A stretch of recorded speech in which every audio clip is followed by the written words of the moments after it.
Bom dia, meu nome é Maria Fernanda, eu sou pediatra há 30 anos, fiz minha formação na PUC, em Porto Alegre, e depois eu fiz minha residência em pediatria no Hospital de Clínicas de Porto Alegre.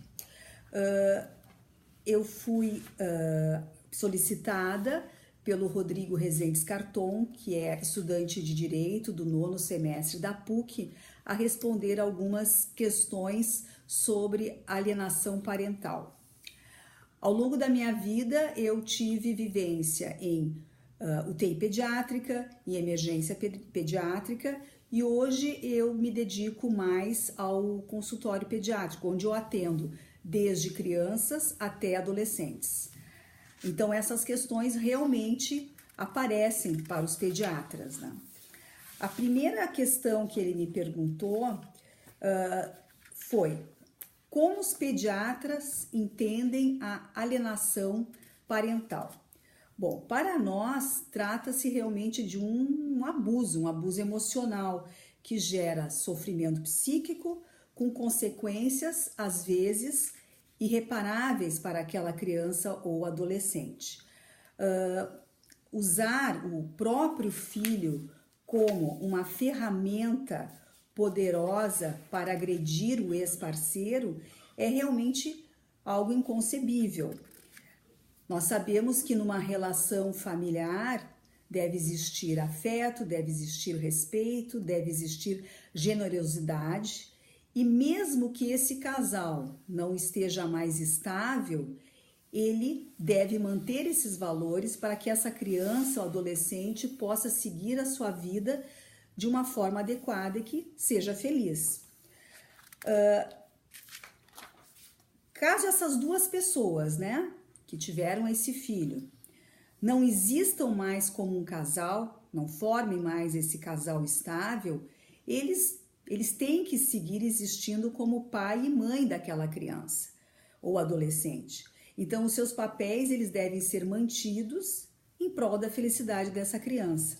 Então, quando um genitor resolve matar a figura do outro genitor com difamações, mentiras e até induzir as pessoas da própria família a também se posicionarem contra esse genitor, contra essa pessoa, ela acaba causando um dano gravíssimo na criança. Essa criança que já se encontra vulnerável pela própria separação dos pais. Nós não podemos esquecer da importância dos pais e dos vínculos de apego estabelecidos ao longo da infância e adolescência, e que esses vínculos são extremamente importantes para a formação da personalidade saudável de uma pessoa. Então, por tudo isso, a alienação parental, ela é uma forma de maltrato, sem dúvida nenhuma. A segunda questão que o Rodrigo me questionou é em relação se é fácil identificar no consultório pacientes de risco ou que já estejam vivendo essa situação.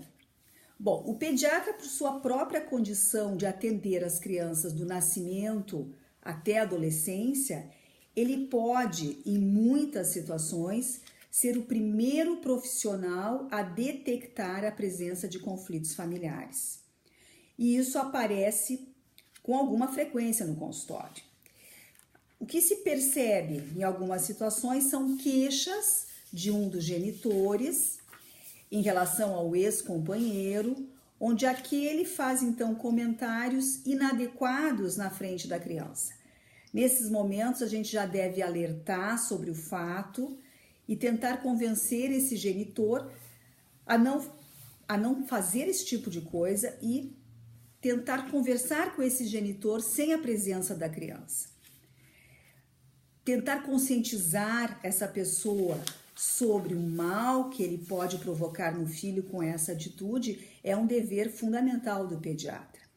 Existem outras situações que são quadros mais escarrados, em que o genitor, né, o pai ou a mãe, chega no consultório e tenta agradar o médico, visando apoio, né, para que esse médico possa então fazer algum atestado, algum laudo que acabe né, propiciando que essa criança não tenha uma convivência com aquele pai ou mãe. Eles argumentam, por exemplo, doutora, essa criança está com algum problema de saúde aguda, de forma aguda, e naquele momento precisa medicação, e então esse pai ou essa mãe não é cuidadosa, ele não vai administrar a medicação no horário certo, não vai se preocupar com isso, nunca teve essa preocupação. Então eles argumentam tentando convencer o médico a colocar num atestado que essa criança não pode, daquele fim de semana, ficar na casa daquela pessoa. E isso, a gente tem que estar muito alerta para isso, porque nem sempre é realmente assim. A terceira pergunta que ele me perguntou, então, que ele fez, né, foi: frente a um caso suspeito de alienação parental, como o pediatra deve proceder? Em primeiro lugar, o pediatra deve ser imparcial e evitar, então, um relacionamento pessoal com o paciente envolvido.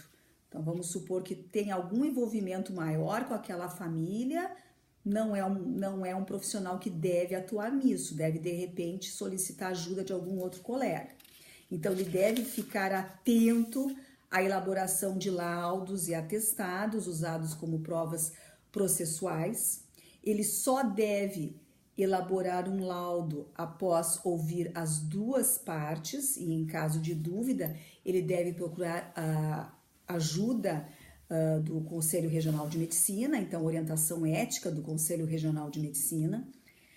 Ele deve explicar as consequências negativas, as repercussões ao longo da vida dessas crianças, então tentar conversar com os pais a respeito disso. Isso pode não ser suficiente para contê-los, mas é dever do pediatra esclarecer. O pediatra, na sua condição, né, de médico, de clínico geral da criança, eu diria assim, ele tem todo um envolvimento familiar, então ele deve escutar mais as famílias envolvidas. Elas precisam de uma relação de confiança, porque existe ali uma doença, né? Aquele genitor que está provocando essa situação, ele não está bem. Nenhum genitor equilibrado vai provocar de uma forma gratuita uma situação dessas. Então, ele tem que se sentir confiante, e com essa relação de confiança estabelecida, será bem mais fácil convencer aquela pessoa, aquela família, a procurar um profissional especialista em conflitos familiares. E aí, a gente vai ter ajuda de outros colegas, de outros profissionais, porque essa situação realmente precisa de um atendimento multidisciplinar. A quarta pergunta que ele me fez foi: quais as consequências do ponto de vista médico decorrentes da alienação parental? Bom, as consequências são variadas. Nós temos crianças que começam a ter baixo rendimento escolar, e antes eram crianças que iam muito bem na escola, começam a ter transtornos de ansiedade, começam a ter fobias, baixa autoestima, irritabilidade, depressão, isolamento social. Temos também crianças que começam a desenvolver doenças psicossomáticas. Então, por exemplo, uma criança que já tinha controle esfincteriano, falando em crianças pequenininhas, vamos supor, com 4 anos, 5 anos, e começam a ter perda de urina na cama, né? Começam a ter a enurese, isso é um exemplo. E em relação ao genitor alienado, elas desenvolvem sentimentos de raiva, de ódio, e começam a recusar qualquer forma de contato ou comunicação, né? E isso realmente gera um sofrimento enorme, né? A quinta pergunta que ele me fez, e a última pergunta a respeito dessa situação, é como o pediatra, no caso, vê a guarda compartilhada. Bom, a guarda compartilhada realmente é um grande avanço no sentido de tentar evitar situações tão danosas como essa. Então, a preservação do contato e do vínculo afetuoso com ambos os genitores permitindo a eles que eles continuem participando e deliberando conjuntamente na vida dos filhos, foi realmente uma grande conquista. Os pais ganham com isso e as crianças ganham muito mais, né? A gente sabe que a separação por si só, ela acarreta, sem dúvida, uma ambiguidade de sentimentos, de ódio e amor nos filhos, que já torna a situação muito dolorosa. Então, algumas vezes, os filhos, inclusive, tomam para si, indevidamente, a responsabilidade pelo rompimento conjugal. Então, isso já as torna muito vulneráveis a sofrimentos, né? Então, a gente tem o dever de tentar amenizar esses sofrimentos. Então, os profissionais em equipe multidisciplinar tentam, né, por várias maneiras, tentar amenizar isso. E essa lei veio para nos ajudar muito, sem dúvida, né? Essa possibilidade da guarda compartilhada, ela ameniza muito, inclusive, muitas vezes evita essa situação. Então, finalizando, eu agradeço a oportunidade de falar sobre um assunto tão importante, espero ter contribuído para que vocês tenham uma ideia de o que é a função do pediatra nessa equipe multidisciplinar. E a nossa intenção é realmente que as crianças possam viver de uma forma adequada, mesmo tendo sofrido essa situação ou que tenham, nesse momento, uma situação de pais separados, e que elas possam seguir as vidas sem sequelas importantes. Muito obrigada.